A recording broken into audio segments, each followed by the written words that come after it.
Olá pessoal, boa noite, tudo bem? Bom, estamos aqui para a nossa 13ª live do mês.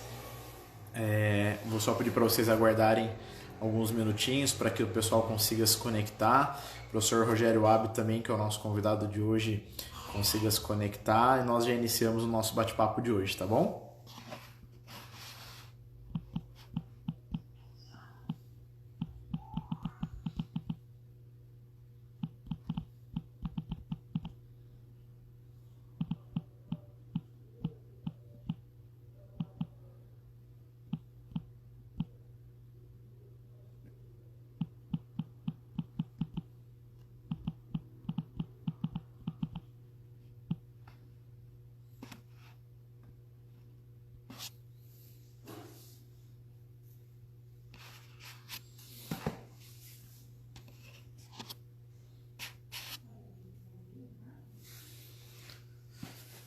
Quem for acessando já vai mandando de onde é para a gente poder saber de onde que vocês estão nos acompanhando. Quem quiser também já ir preparando a sua pergunta para o professor Rogério, acho que a live de hoje tem muito mais uma discussão mesmo, né? Óbvio, com embasamento científico, mas uma discussão muito rica no ponto de vista de visão, de serviços e de locais, né? Então, a participação de vocês é bem legal para que a gente consiga fazer isso de uma forma bem enriquecedora.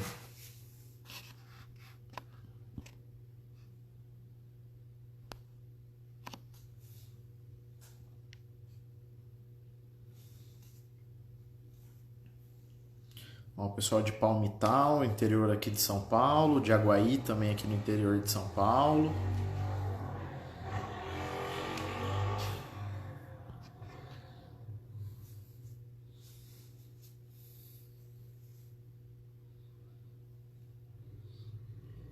Já vi aqui a Nayara que entrou, que é nossa aluna da pós. Professora Monique, que é terapia. Então fiquem de olho que logo a gente divulga essa live também. Vou testar a conexão do professor Rogério, que já está entrando.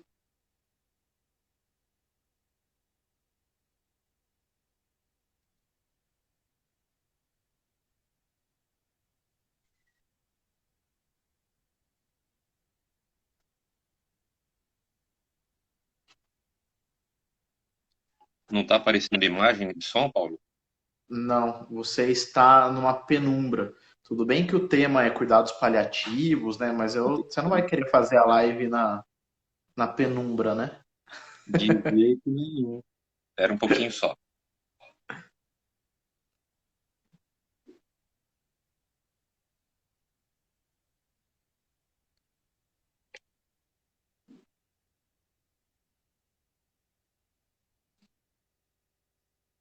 É, não está aparecendo nada, hein? Espera um pouco. Não. Eu vou fechar aqui a tela para você mandar de novo, só um minutinho.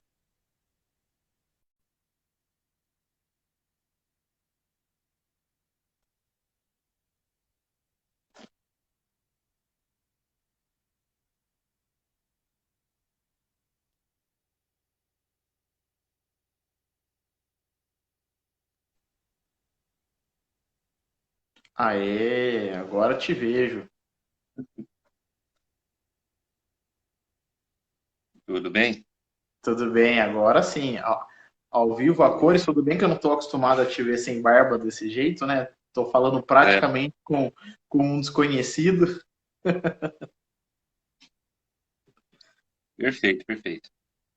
Legal. Foi engraçado esse negócio da barba, porque eu fiz live com o Xavier, fiz live com o Alveno, e agora com você. E a gente está acostumado a todo mundo se ver de barba, né? A minha já cresceu um pouquinho já, mas até algumas pessoas que viram o vídeo que eu gravei logo quando houve-se a solicitação do COFITO para o cadastro dos profissionais, o vídeo que eu fiz eu estava sem barba, uma aluna minha, foi aluna minha de pós, falou assim, não acredito, realmente, esse coronavírus, ele veio de verdade, porque é só ele para conseguir fazer você tirar a barba. Verdade. É. Infelizmente, a Então, gente tem que fazer isso por segurança, né? Exatamente.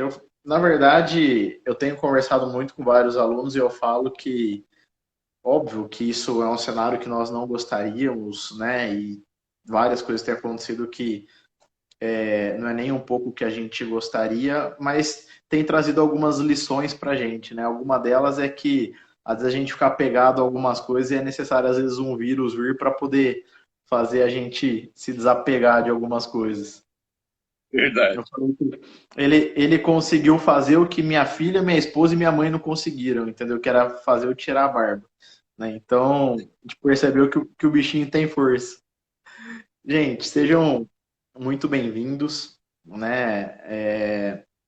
Como eu comentei no começo do vídeo, essa é a 13ª live que a gente faz ao longo desse mês de abril. Temos ainda mais 9 lives durante esse mês. Ao todo faremos 22 lives, né? Então, de segunda a sexta, durante todo esse mês. Feriado na terça-feira que vem vai ter live, até porque é para todo mundo ficar em casa, né? Então, aproveitem para poder assistir a live também. Então, e tem muita coisa boa ainda por vir, tá bom? Para quem não me conhece, eu sou o professor Paulo Campos, sou diretor acadêmico aqui do Instituto Educacional e da Fisioterapia Campus. Sou formado em fisioterapia, minha área de especialidade é a área de neurologia adulta e a área de unidade de terapia intensiva, a qual me dedico aí há um longo tempo. E hoje eu tenho o prazer de receber o professor Rogério, que é professor nosso, dá aula em praticamente quase todas as nossas pós-graduações, né? E é quem coordena a nossa área de cuidados paliativos. E então, um prazer recebê-lo, professor. Por favor, se apresente. Bom, o prazer é meu. Queria agradecer a oportunidade de participar dessa live, né? E dar as boas-vindas para o pessoal que está participando aí, o pessoal que vai chegar, né? Bom, eu sou fisioterapeuta, graduado pela Unesp de Presidente Prudente. Isso já se vão 29 anos. Atualmente, a minha especialidade principal é cuidado paliativo mesmo, mas eu tenho formação em cardiorrespiratória, trabalhei muito no TI, ambulatório, enfim, fiz tudo, de tudo um pouco. E com esse probleminha dessa pandemia, um dos meus amigos antigos está começando a dar as carinhas no cenário aí, que é o Bird Mark 7, né? Então, eu estou vendo ressuscitar alguns respiradores que já estavam meio que de escanteio.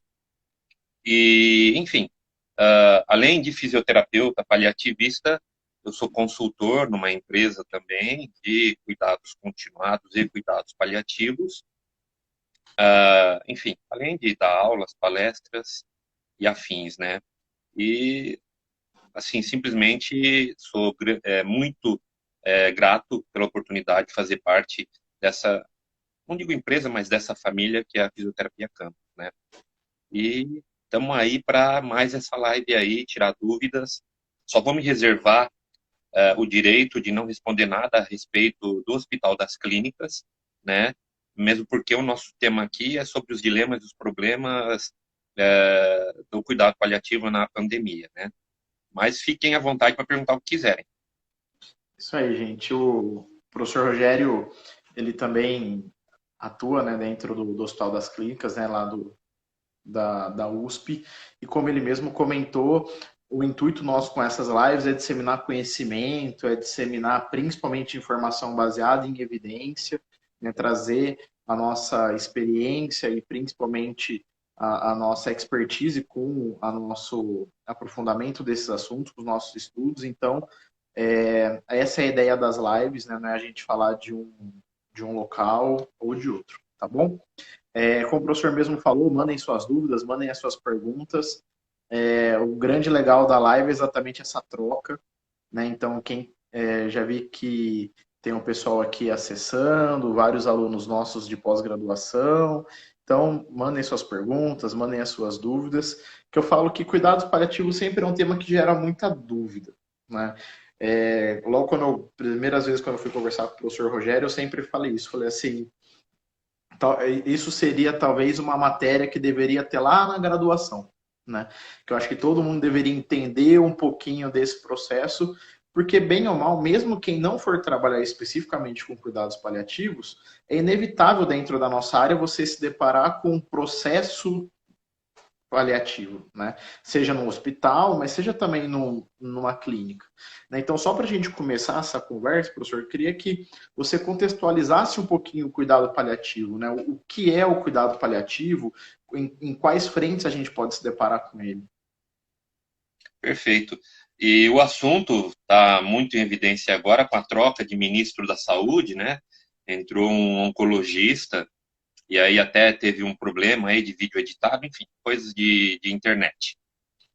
Mas fato é que ele trouxe um tema bem interessante sobre as escolhas de Sofia, né? Sobre as tomadas de decisão, pensando num paciente com doença crônica avançada, frente a uma pessoa mais jovem, sem essa doença crônica avançada, a gente tem que pensar que o cuidado paliativo, ele serve para paciente e familiares, não só o paciente, né? E esse paciente, ele é portador de uma doença crônica, incurável, potencialmente letal, e que durante o seu curso ela pode avançar a tal ponto de ter sintomas muito importantes, como dor, dispneia, fadiga, náusea e vômito, por exemplo, constipação, que se tornam muito incômodo para a manutenção da vida, né? E o cuidado paliativo vai trabalhar justamente nesse controle de sintomas, né?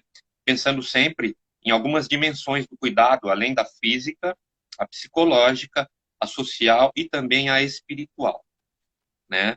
Então, contextualizando o cuidado paliativo dessa forma, dá para a gente pensar nessa pandemia, nessa doença que veio de forma tão agressiva, ceifando tantas vidas e deixando os sistemas de saúde em pânico, né? Porque não existe sistema de saúde no mundo que dê conta de muita gente necessitando de cuidado, né?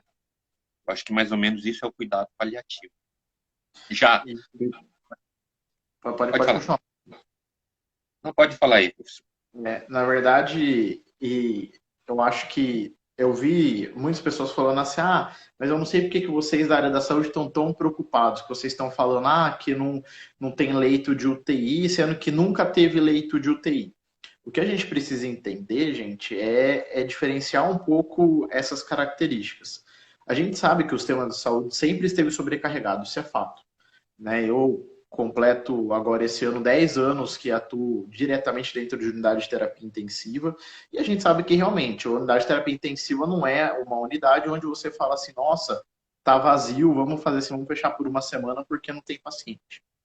Óbvio que não é isso que a gente está falando.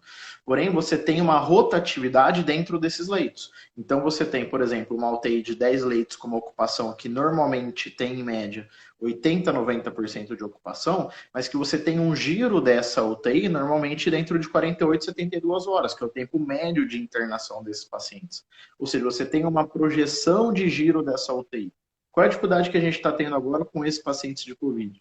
Que são pacientes que têm um tempo de UTI maior. Até porque eles demandam um tempo de ventilação mecânica maior. Então, quando a gente fala que o sistema ele pode entrar em colapso, não é só por conta de que é vaga de UTI, mas é pelo tempo que esse paciente acaba permanecendo lá. Né?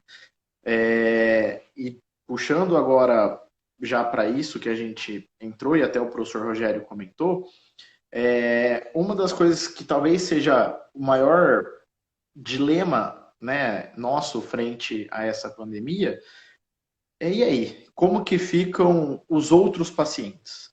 Né? Eu estava conversando isso com uma outra professora, que a gente falou que parece que sumiram os casos de AVC. Né? A gente que trabalha diretamente com isso, e assim, nossa, ninguém mais tem AVC? AVC é a patologia que mais gera incapacidade funcional no Brasil, né? E é a que mais acomete brasileiros. E a gente fala assim, ué, cadê? Elas sumiram, né? E como que ficam esses pacientes que já estavam em processo paliativo, esses pacientes oncológicos, esses outros pacientes? E aí, o que faz com eles? Pois é, na nossa realidade aqui onde eu trabalho, Eu estou justamente no grande covidário do governo do estado de São Paulo. Mas nós temos a nossa equipe de cuidado paliativo, temos nosso ambulatório. Como é que tem funcionado? Os pacientes que têm acompanhamento ambulatorial são acompanhados virtualmente. Hoje nós temos essa ferramenta maravilhosa, que é o celular, que a gente pode fazer esse acompanhamento virtual. Porém, existem as intercorrências, né? E de que forma a gente cuida das intercorrências ambulatorialmente? A gente pode receber esses pacientes, sim, mas num outro ambiente para poder tomar as devidas decisões. Temos a nossa enfermaria de cuidados paliativos ainda, que caso haja necessidade, são encaminhados para lá, mas, via de regra, agora estamos tendo que aprender e controlar melhor os sintomas no domicílio. Temos também equipe domiciliar, e mesmo as visitas domiciliares são mais restritas agora, né? As EPIs são muito necessárias, mas não tem como deixar esse paciente tão distante, né? É necessário estar mais perto, né?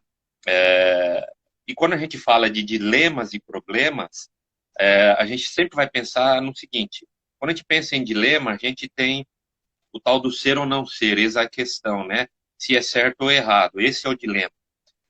Só que quando a gente pensa em saúde em geral e mais em cuidado paliativo, nós temos que pensar no problema que nós temos. Então, nós temos doentes com sintomas importantes, e isso é um problema. Nós não podemos, pura e simplesmente, deixar de acompanhá-los, e nem tampouco devemos ser tão agressivos na doença dele, posto que a doença já avançou e não existe uma proposta de tratamento curativo. Então, esse é o grande problema. E com o Covid surgiu um outro problema, né? Existem pacientes que têm, e essa foi a fala que o pessoal pegou do atual ministro, com doenças crônicas avançadas, que talvez não sejam o grande foco para levar para uma UTI. E antes que me crucifiquem aqui, professor, nós temos ferramentas para avaliar adequadamente um paciente com COVID positivo ou suspeito de, logo na entrada do hospital, né? Então, é necessário fazer uma avaliação adequada. Senão, a gente vai pecar pelo excesso, né? Um paciente que nitidamente só vai sofrer mais, vai morrer longe do familiar e não vai receber os cuidados, assim, aquele carinho dos familiares pós-óbito, mas nós temos ferramentas, sim, para uma avaliação adequada, né? Uma ferramenta dessa, eu estou com ela aqui do meu lado, que é o SPICT, que é uma ferramenta de indicadores para cuidado paliativo, né? Então, ele é um guia para identificação de pessoas sob o risco de deterioração da saúde e morrendo, né? Então, existem alguns indicadores gerais que indicam que o paciente vem piorando, vem numa curva decrescente. E isso serve para levantar a questão, né? Então, por exemplo, um paciente com COVID positivo ou suspeita de COVID positivo, portador de uma doença crônica avançada, que ele apresenta internações hospitalares não programadas, é um paciente que muito provavelmente vem declinando dentro de uma condição de saúde dele. E isso não estou nem pensando com doença, tá? Então, um paciente que tem uma capacidade funcional ruim, ou vem apresentando um declínio com reversibilidade muito limitada desse declínio, tá? Por exemplo, uma pessoa que passa muito tempo na cama ou em cadeira de roda, mais do que 50% do dia, muito provavelmente não é um candidato que vai ter uma funcionalidade melhorada. Pensando num cenário de Covid, isso fala a favor de não levar para uma UTI. Paciente que é dependente de outros para cuidados pessoais, por problemas físicos e ou problemas de saúde mental. Isso torna mais necessário um suporte para esse cuidador. Esse cuidador vai começar em determinado momento não dar conta desse cuidado. Então, num cenário de Covid também, a gente começa a pensar se é um paciente que vai para uma UTI ou não. Perda de peso significativa nos últimos 3 meses a 6 meses, com baixo índice de massa corporal.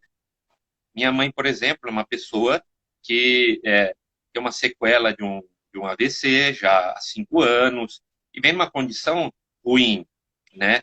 A massa corporal dela é muito baixa. Então, se ela adquirir um COVID, eu sou o primeiro a dizer, não, ela não vai para uma UTI, né? Então, essa é a grande questão. Sintomas persistentes, apesar de tratamento otimizado das condições de base desse paciente. Então, você está com tratamento full e esse paciente não melhora. Com COVID, é um candidato a não UTI.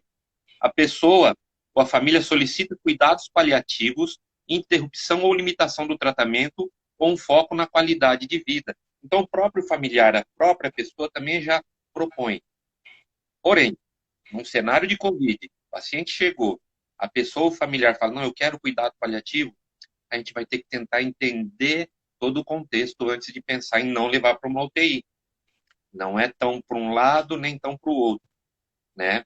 Então é necessário a gente ver se ele já tem uma doença pré-existente, se essa doença está grave. Exemplos de doenças pré-existentes: câncer, demência com fragilidade, doenças neurológicas que você conhece muito bem, doenças cardiovasculares, doenças renais, respiratórias, doenças hepáticas. Essas doenças pré-existentes, associadas à deterioração da saúde, com risco de morrer na internação, nos próximos 6 meses, um ano, talvez a gente possa pensar em levar para uma enfermaria de cuidados paliativos dentro do contexto de Covid, não é? Isso não quer dizer que o paciente não vai sair de alta. Isso quer dizer que simplesmente não vamos ocupar um leito de UTI e vamos tomar as devidas medidas num outro cenário, numa enfermaria, né? O que nós conseguimos pensar são nas visitas virtuais, né? Então, um paciente que não está numa UTI, é possível que ele faça uma visita virtual, mesmo em UTI, desde que não esteja entubado. Mas o paciente não está entubado, consegue estar consciente, é possível fazer uma visita virtual. E tem sido feito, né?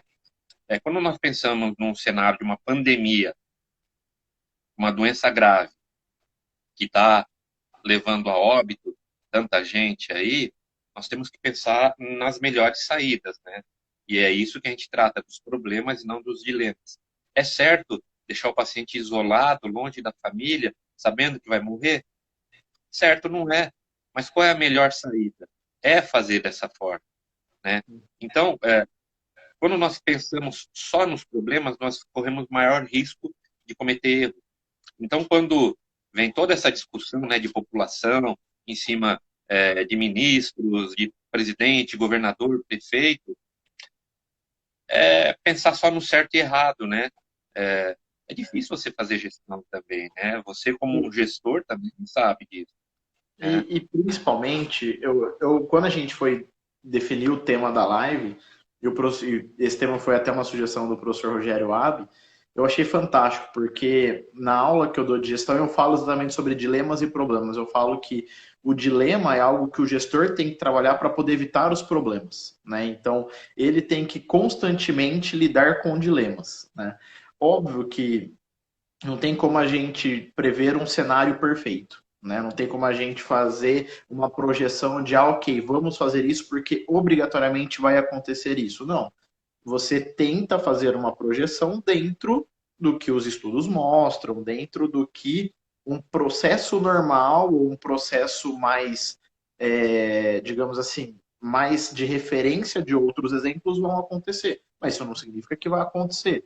Né? Por exemplo, quando a gente fala sobre uma projeção, vou dar o um exemplo agora de gestão, fugindo um pouco do tema, mas quando a gente faz uma projeção de retorno de abertura de uma clínica, é uma projeção. Pode ser que isso aconteça antes, pode ser que isso aconteça depois. Então, tudo que está sendo tomado de decisão é baseado em minimizar os problemas, né? Hoje eu vi pessoas falando assim, porque agora estão falando que o pico da pandemia vai ser em maio. O pessoal daqui a pouco vai ser em 2050 e vão estar falando que é o pico da pandemia. Na verdade, os picos têm mudado porque as condutas e os comportamentos têm mudado, né? Então, é isso que a gente tem que entender, né? Vou pegar uma pergunta que a professora Monique fez aqui, E é legal porque eu já vi o professor Felipe lá de Barretos aqui na live também. Muito legal, vários professores nossos participando. É, a Monique perguntou assim, professor, como que você se prepara emocionalmente para intervir com pacientes terminais? Eu já vou puxar para um dilema agora disso daí. O que a gente mais tem visto agora durante essa pandemia são profissionais emocionalmente exaustos. Né? Então, a gente tem visto relatos, saiu um vídeo de uma enfermeira americana, se eu não me engano, antes de ontem, ela relatando a dificuldade que ela teve. A gente tem visto vários profissionais aqui no Brasil, alguns até relatando que emocionalmente não estão mais conseguindo lidar com essa situação, né? E isso é uma questão. Como que a gente sempre fala que a base do cuidado paliativo é você estar emocionalmente para o outro. E aí, como, né, que esse profissional vai conseguir paliar alguém sendo que ele emocionalmente não está bem? Perfeita, pergunta excelente, né? Via de regra, a gente lida com esse dilema, né? De eu estou bem para cuidar do meu paciente hoje, né? É, sim, a gente tem cuidado demais da nossa saúde mental. Eu, particularmente, procuro meditar muito, meditar tanto na palavra de Deus, quanto meditar simplesmente me colocando numa caixinha de nada, coloco uma música tranquila ao fundo e relaxo por alguns minutos. Hoje, no hospital, em cenário de Covid, por falta de material humano mesmo, eu estou tendo que ir para a frente de trabalho, ajudar de todas as formas possíveis. Cuidar de equipamentos, a fazer assistência de pacientes que não são cuidado paliativo, enfim, todos os cenários possíveis. Isso tem me desgastado mais do que cuidar de pacientes com doenças avançadas, já sob cuidados paliativos, com os seus suas angústias, né? Por que isso tem me desgastado mais? Eu há bastante tempo não estou nesse tipo de assistência, né? Mas vamos lá, nós estamos aí para isso, né? E todo término de plantão meu no vestiário é inevitável sentar por pelo menos 2 ou 3 minutos e ficar em silêncio no vestiário, tá cheio de gente se trocando, mas tentando me recompor para poder sair, né? E a cada momento, mesmo durante atendimento, eu dou uma parada para pensar em tudo que está acontecendo e tentar centralizar os pensamentos, tentar colocar nos eixos, nos trilhos. Porque se a gente entra em modo automático, aí vem os grandes problemas de saúde mental. Você precisa tirar, pelo menos a cada hora, a cada 2 horas, uns 2 minutinhos para tentar se colocar nos eixos. Então, não existe essa da gente tocar 12 horas de plantão sem parar nada. Você precisa tirar uns 2 minutos, sai do setor, vai tomar uma água, respira um pouco e tenta colocar a cabeça no lugar, né? E tentar entender que, pensando no cuidado paliativo em Covid, que existe limite também, né? Além das escolhas de Sofia, essa discussão feia que tem, vai salvar idoso, adolescente, para com isso. A gente tem que pensar que tudo tem limite também, né? E mesmo numa situação de Covid, é óbvio que o que a gente tem aprendido é que é necessário muita paciência nesses pacientes, né? E por isso que a nossa preocupação no achatamento da curva, né? Que os pacientes, via de regra, 15 dias é o que está se dizendo, mas pode passar de 15 dias de necessidade de UTI. Além do mais, há uma grande preocupação, por exemplo, da gente lotar os hospitais de uma doença que causa queda de oxigenação e nós precisamos de muito oxigênio. Escute-se muito quantidade de ventiladores, números de leitos, mas e o oxigênio, a gestão desse oxigênio? O oxigênio vai conseguir dar suporte? A gente vai ter capacidade para suportar, sei lá, 12 horas, 24 horas de oxigênio sem trocar, sem reabastecer? Né? Pensando em gestão novamente, o paciente sob cuidado paliativo já é um paciente que a gente controla sintoma com uso de oxigênio. Então, se o oxigênio é um fator de trazer conforto, e nós sabemos que na COVID, mesmo com o uso de oxigênio não entubado, esse paciente vai a óbito, mas vai a óbito mais confortável. Então, o que o gestor tem que entender é que, por mais que nós tenhamos uma enfermaria de cuidados paliativos COVID, nós vamos usar oxigênio sim. Esse paciente vai morrer sim, usando oxigênio. Assim como o paciente vai morrer sim, usando de um ventilador e tudo aquilo que a gente tiver disponível, né? E não é culpa de ninguém. Ah, estamos com uma equipe despreparada. Ninguém está preparado. Ninguém tinha RH para aguentar tanta coisa assim. Então, nós vamos pegar o pessoal, dar um treinamento mínimo e a gente vai correr riscos. E assim, não tem como, né? Mas eu acho que o que a gente tem que saber é que a gente tem que aprender muito com isso. E aprender que o cuidado paliativo é fundamental nesse momento. Eu costumo também auxiliar nos locais que eu passo atendendo, falando, ok, gente, vamos ficar calmo. É uma doença grave, tudo parece que vai terminar mal, mas vamos tranquilo, né? Nós não somos super-heróis. Aliás, nós não nos candidatamos a papel de super-herói em momento algum. O que nós nos propusemos a fazer foi cuidar de vidas, né? E minimizar os efeitos de uma internação. Tem um amigo meu que ele falou uma coisa muito certa, muito acertada sobre o hospital, né? Então não adianta as pessoas romantizarem uma internação, porque um hospital não é lugar de morar e também não é um lugar que você não pode acessar. É um local necessário por um período de um trauma, de uma doença, mas não é lugar para você morar. E não é um lugar que você não vai poder ter acesso. Então, o que as pessoas têm que entender é que há muito sofrimento, sim, há muita morte, sim, né? E que o profissional de saúde também tem seus limites. A pergunta que você me fez sobre a saúde mental é muito importante, né? Eu procuro cuidar da minha saúde mental porque eu sou pai solteiro, você sabe disso, e uma filha pré-adolescente e que tem ficado em casa enquanto eu trabalho, né? E ela tem cuidado da saúde mental dela da maneira dela, toca música, aprende outra coisa, tem uma coelhinha aqui em casa que é a companheira dela, enfim.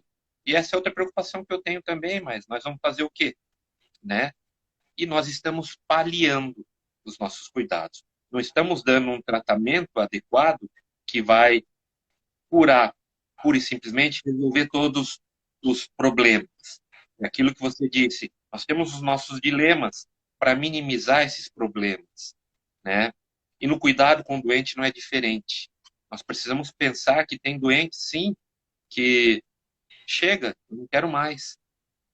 E por que que você não quer mais? Ah, eu tenho uma doença avançada, eu já tenho esses sintomas muito arrastados que não conseguem dar conta de tratar. Imagina você que eu tenho que tomar morfina direto, que eu tenho constipação, eu tenho que tomar laxativos, sabe? E agora com mais essa doença, que sequela vai ficar? Então tem que entender tudo isso e nós também temos que propor isso. Mas de que forma nós fazemos isso, professor? Comunicação. Comunicar é diferente de informar, né? Então eu não posso por simplesmente chegar, ó, você tem essa doença, você já tem esses sintomas, junta com Covid, e aí, cara, qual que é? Não. Comunicar é a gente trazer aquilo que o paciente, que o doente, que o familiar já sabe, né? Então, é nós perguntarmos, puxa vida, que doença você já tem? Você sabe se você tem alguma doença? Como é que tem sido essa doença para você? Quer O falar senhor alguma coisa? tocou num ponto que eu falo muito para os alunos no estágio hospitalar, né, na prática hospitalar. Eu falo assim, ó, informar, qualquer um informa. Jornal informa, revista informa, internet informa, a moça da limpeza informa. Se alguém perguntar para ela, está chovendo lá fora? Como que tá vento lá fora? Ela informa. Isso é informação. Informação qualquer um passa. Comunicação, ela depende de alguns outros fatores, né? A primeira coisa para que se tenha comunicação é empatia. Você tem que se solidarizar com o outro para que você pré-estabeleça uma comunicação. Lembrando que uma comunicação não é simplesmente o passar informação. O comunicação é você estabelecer um diálogo onde você consiga comunicar algo que é de interesse do paciente. Você chegar esse médico e falar assim, ó, você tem Covid, você tem um AVC, você tem um quadro demencial, e isso não vai dar nada certo, isso não é comunicação, isso é informação. E um tanto quanto desnecessária e incoerente. Uma comunicação é, você tem já esse quadro, está evoluindo dessa forma, vamos pensar juntos? A comunicação é um processo de estabelecer um diálogo com o seu paciente, né? Eu acho que e isso passa-se por uma empatia. Né? Se você não tiver essa preocupação com quem está do outro lado, eu até falei uma vez para um aluno, falei assim, olha, preferi você nem entrar no quarto. Eu falei assim, ó, entrega um papel lá para ele, pede para o acompanhante ler e você nem entra no quarto, porque o que você vai fazer é informá-lo. Né? E para isso daí deixa um parente fazer, que o parente vai ainda ter um pouco mais de sensibilidade do que você. Né? Então isso é uma preocupação. Eu só queria retomar um gancho do que o professor falou, e isso é uma coisa que a gente tem que pensar, gente, que é a questão do oxigênio. Fazendo uma conta bem rápida e bem simples. Vamos pegar um hospital bem de pequeno porte, um hospital que você tenha 20 pacientes com uso de oxigênio terapia e que são suspeitos de Covid. A gente tem uma normativa da Sobrafir recomendando até 6 litros de oxigênio em catéter nasal. Vamos fazer uma conta assim, vamos pensar que esses pacientes usem 5 litros de oxigênio por minuto. Nós estamos falando, certo? Se esse paciente usa 5 litros, se você tem 20 pacientes internados, você tem 100 litros minuto. Significa que por hora você tem o uso de 600 litros, certo? 600 não. Se usa, minto, 600 não, 6 mil litros hora, certo? Vamos pensar isso num dia. Agora, se esse paciente fica em 5 dias, 7 dias de internação, entenderam a complexidade do problema? E o pessoal fala assim, o problema é só arrumar ventilador. Não, não é só arrumar ventilador. Você precisa de oxigênio para poder ventilar esse paciente. Além disso, os hospitais têm uma estrutura elétrica para poder aguentar esse monte de ventilador ligado. Se tiver uma sobrecarga de energia, você tem no-break suficiente, você tem gerador suficiente para poder suprir tudo isso daí? E é isso que a gente fala muito em cuidados paliativos, na tentativa de, às vezes, você salvar 2, você mata 4. Né? Então, às vezes, você está tentando resolver um problema que você vai entupir o teu hospital de ventilador, e aí você vai, se tiver uma sobrecarga energética, você vai acabar tendo um problema muito maior. Né? Então, é isso que, às vezes, enfim, a gente poderia ficar aqui falando, né, umas 10 horas sobre isso. E até na segunda-feira eu vou fazer uma live com o professor Matheus, exatamente falando sobre a gestão durante esse período de Covid. E são dois temas, gente, que a gente, infelizmente, é negligenciado na faculdade e que agora, mais do que nunca, a gente está se vendo, que é gestão e cuidado paliativo. Ou seja, como você se gerenciar e como você cuidar dessa parte emocional e dessa parte de uma assistência mais integral do seu paciente, né? Então, isso daí é um problema muito grande, né? Que a gente tem enfrentado. E já jogando agora mais uma pergunta para você, professor, a gente tem visto, né, vários hospitais de campanha serem inaugurados, vários ginásios e estádios sendo transformados em grandes hospitais. Foi inaugurado agora essa semana com 300 leitos. E o padrão desses leitos são leitos mais abertos, são leitos, uma vez que se entende que todos os pacientes têm Covid, não tem porque você ficar isolando um do outro, já que ali o ambiente está contaminado. E aí, como que fica a questão da individualidade, como que fica essa questão de reservar o paciente durante esse momento dele, que o estar hospitalizado é algo muito pessoal. Né? Eu acho que o professor falou uma coisa fantástica. O hospital não é lugar para morar para sempre, e é um local que normalmente traz uma série de emoções, de até mesmo muitas pessoas falam que é uma pessoa antes e depois de uma internação, né? E aí, como que fica isso? Então, essa questão é bem importante e complexa, né? Porque o hospital de campanha, na verdade, é um local dito como hospital, mas é para você atender casos moderados. Complicou um pouco, você tem que transferir para uma unidade que tem uma capacidade maior, né? O problema é que quando chega ali nesse hospital de campanha, muitas vezes o paciente está com uma suspeita ainda. O que a gente tem visto é que ele está com suspeita que pode não se confirmar. E daí, num ambiente tão aberto, tão possivelmente lotado, que pode chegar nesse ponto, é um problema, né? E, além do que, se Deus quiser, não vai chegar nesse ponto, mas pode chegar no ponto onde você não tenha para onde direcionar esse paciente que chegou no hospital de campanha e você vai ter que tentar se virar no hospital de campanha, né? E aí, como fazer isso, né?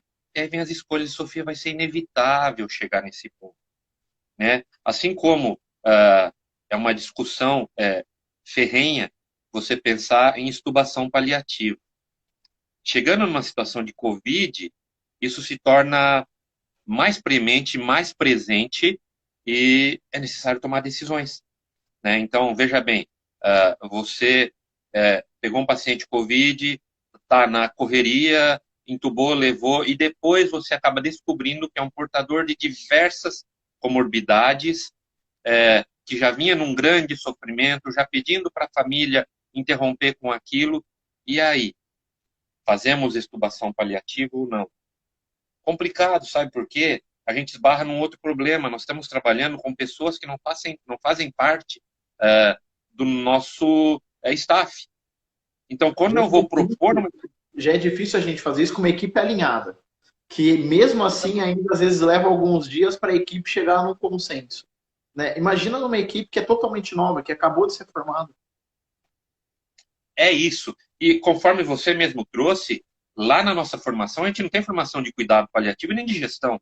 Então é difícil para uma pessoa que chegou de fora entender todo um contexto de gestão. Precisamos sim do leito, precisamos sim do respirador. Esse é um paciente sim indicado para intubação paliativa e ele vai ser estubado. Se não morrer agora, ele vai ser encaminhado para uma enfermaria, vai receber o devido cuidado, né?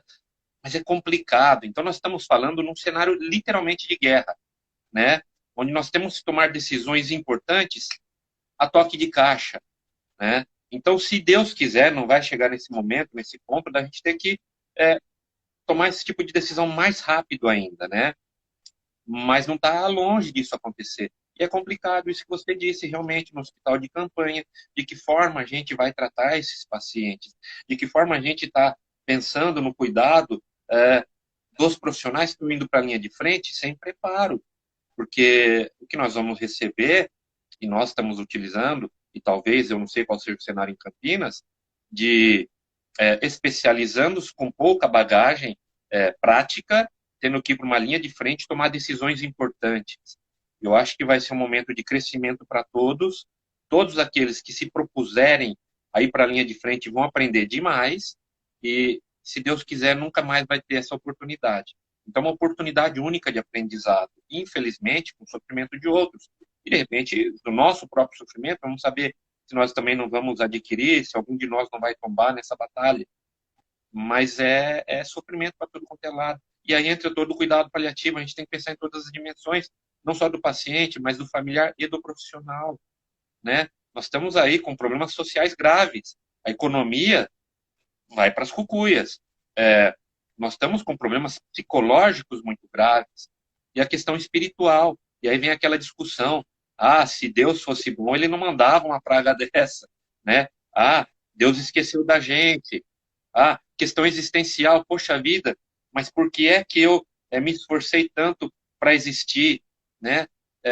Enfim, tem muita coisa. E aí entra o cuidado paliativo, que realmente trata de todas essas dimensões com o paciente que vai estar internado, né? Essa é a questão do cuidado paliativo frente a uma pandemia. Nós estamos mais preparados para isso. E talvez, no futuro próximo, eu espero, que as graduações de saúde tenham essa disciplina mesmo, não uma aula isolada, mas a disciplina de cuidado paliativo, para que quando chegue lá na ponta, todos saibam como lidar com isso, de que forma cuidar adequadamente de um paciente, de que forma cuidar é, sei lá, de familiares, enfim. Mas é complicado mesmo. Temos O, quanto tempo ainda, Paulo? a gente está em 15 minutos. Que abre para perguntas aí? Tem Eu vi que perguntas? tem um pessoal aqui já mandando, mas dentro disso que o professor falou, uma vez eu estava conversando com um professor bem próximo de mim e ele falou: Paulo, posso ver a grade de todas as pós aqui da instituição? Ele pode abrir para ele ver. Ele falou assim: ele brincou comigo e falou assim: viu, você não é da neuro, não, você deve ser do cuidados paliativos. Eu brinquei e falei: por quê? Ele falou assim: pô, em quase toda a pós você colocou essa disciplina, né? E eu brinquei com ele, eu falei assim, olha, na verdade, eu entendo que isso é uma disciplina tão obrigatória quanto metodologia do trabalho científico, né? É inevitável, todo profissional da saúde, uma hora ou outra, vai se deparar com um processo de morte, vai se deparar com um processo de evolução para isso, né? Então, a gente tem que entender disso, a gente tem que estar preparado para isso, né? Eu falo que o professor falou muito sabiamente, a gente não pediu para ser super-herói, né? E eu até rebati algumas postagens que eu vi, tem uma postagem que tá o super-homem pegando a capa e o distintivo e passando para o profissional, né? Eu brinco que não é isso, o profissional tem que falar, não quero isso, você faz o seu papel, você voa, você tem visão de raio-x, eu não tenho nada disso, eu sou simplesmente uma pessoa que estou fazendo o que eu me comprometi a fazer e que fiz um juramento para fazer e ponto final. Não tem nada de heroísmo nisso. O que tem, na verdade, é algo que, na verdade, não tem nada a ver com herói. Tem muito mais a ver com humanismo do que com heroísmo, né? A gente se colocar nessa posição é muito mais ser humano do que ser super-herói, né? A Priscila comentou aqui, que foi aluna nossa da pós, as pessoas precisam abrir a mente e entender o que é paliativo. Cadê aqui? O Jean, que foi aluno nosso também, vejo uma confusão muito grande entre cuidado paliativo e fase final de vida. Fala um pouquinho disso, Rogério, para o pessoal. E, aliás, eu já queria aproveitar também e pedir para você falar um pouquinho sobre quando você fala muito Sofia, Sofia, Sofia. Para quem não é da área, explica um pouquinho o que são essas questões. Tá. Enfim, bom, falando da questão do cuidado paliativo em fase final de vida, né? Quando a gente fala de cuidado paliativo, a gente sempre pensa em começar o cuidado paliativo quando se descobre uma doença crônica, possivelmente incurável e que vai acabar levando a óbito em algum momento. E a fase final de vida, quando o paciente entra em fase final de vida, a gente pensa que ele vai ter em torno de 6 meses de vida aí, né? E aí o cuidado paliativo se torna muito mais importante, né? Nesses momentos finais de vida. Por quê? Pensando que você tem uma doença crônica incurável, os sintomas vão ficar muito exacerbados, o sofrimento vai aumentar muito, né? Então pensa bem, você conviver com dor 24 horas por dia, é impossível. Aí você toma morfina. A morfina vai te causar constipação. Você tem que tomar laxativos. E aí vai entrando até você conseguir algum equilíbrio, se é que vai conseguir esse equilíbrio. A falta de ar que traz, o cansaço que traz, e quanto isso traz de sofrimento psicológico, existencial, espiritual. Então, essa fase final de vida é onde o cuidado paliativo se torna mais atuante, tá? Mas é óbvio que desde o início da doença o cuidado paliativo pode atuar. Falando já nas escolhas de Sofia, isso tem a ver com livro, com filme, enfim, que são aquelas escolhas que você vai ter que, entre duas coisas importantes, você tomar uma decisão por uma só, né? Então, pensa bem, a história do idoso com doença avançada, um adolescente. Ah, é um banqueiro de 90 anos, um adolescente favelado, né? Qual é a decisão a se tomar, né? Nesses extremos, eu acho que não tem muito o que pensar de tomada de decisão. Mas decisões importantes, por exemplo, Mas a gente sabe que existe talvez uma pressão muito grande, né? Então, eu conversei sobre isso com o Alveno na semana passada numa live, que é da importância dos protocolos, porque o protocolo protege o certo, não o que tem uma influência política, econômica maior, né? sim, sim. Enfim, mas tomadas de decisões, por exemplo, entre você segurar o seu filho um câncer avançado, tomando todas, e o seu filho falando, não, não aguento mais, chega. E aí, que decisão você toma? Acolhe o seu filho e fala, não, filho, tá bom, chega. Você fala, não, descobriram uma nova droga, e o filho fala, não, chega, eu não quero mais. Essa é a escolha de Sofia, né? Essas tomadas de decisão que tem que ser muito rápidas, assertivas, que você não, por você adotaria as duas, mas não tem como, né? Então, essas tomadas de decisões são as que nós estamos tendo que tomar agora, né? E aí, a minha chefe, gestora, meu, nós não temos mais material humano, não temos mais como colocar mais gente, tem muita gente chegando.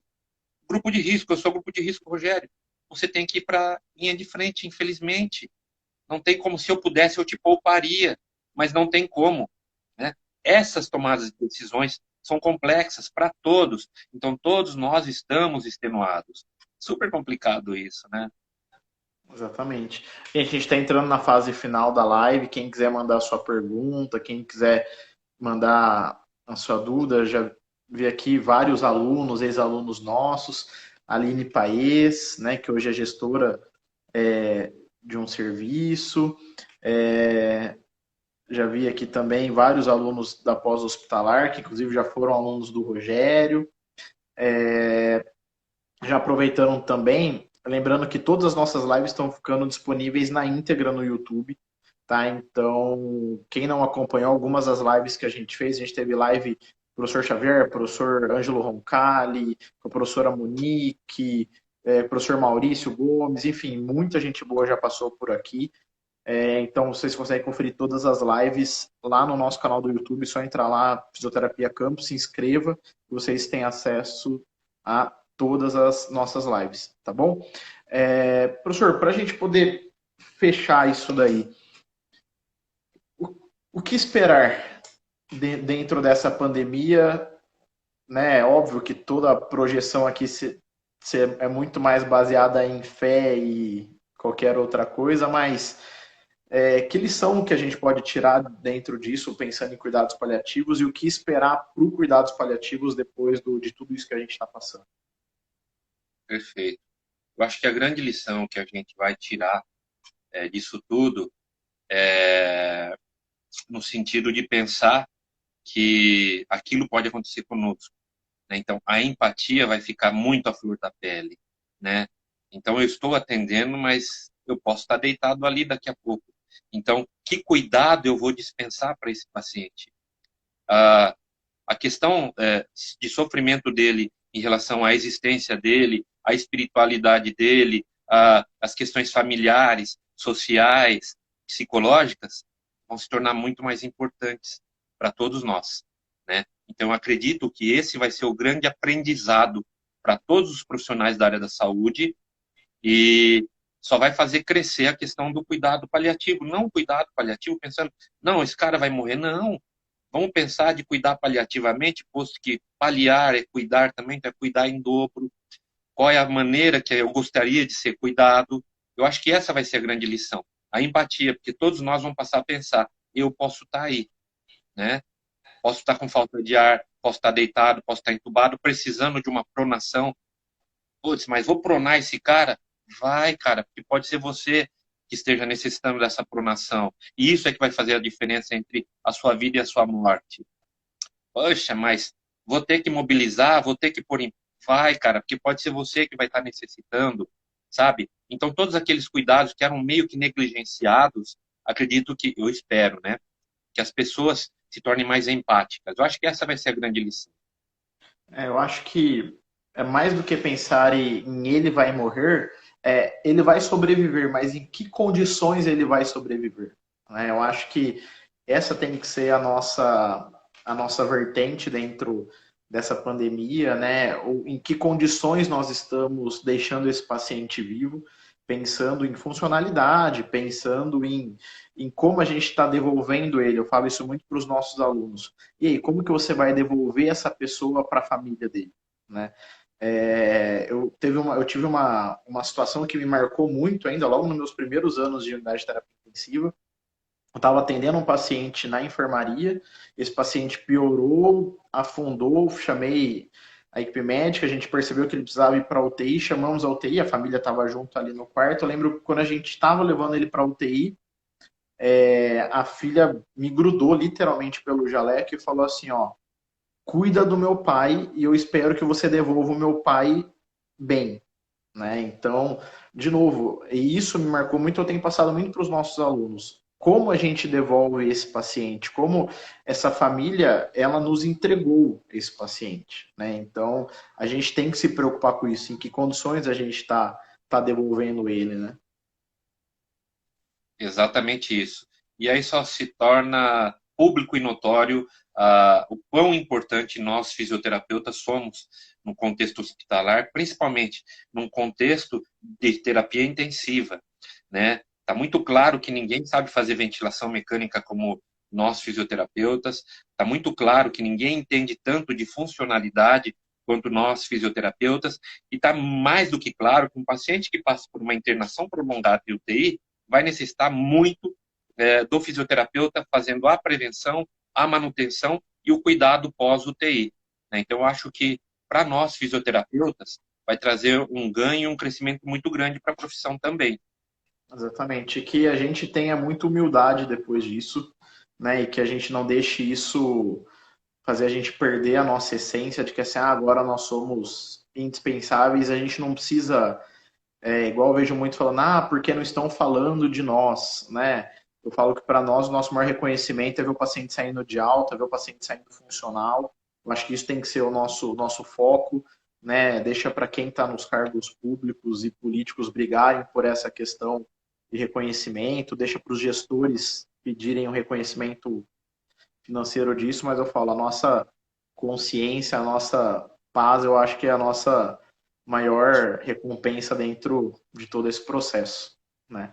Gente, a gente está entrando agora nos últimos 3 minutos já da nossa live, voa, né? Eu falo que a gente entra numa cápsula do tempo, ó, o professor Matheus Esquivel aí, e eu acho que agradecer a todo mundo que participou, né? Como a professora Monique mesmo falou, um tema extremamente necessário da gente se falar, não só agora em tempos de pandemia, mas a todo momento. Então, agradecer a todo mundo que participou. Professor Rogério, obrigado. Eu falo que se deixar, eu fico conversando com você 10 horas, porque é muito bom conversar com pessoas que se preocupam com pessoas, né? Então, obrigado pela disponibilidade e por dividir seu conhecimento com os nossos alunos.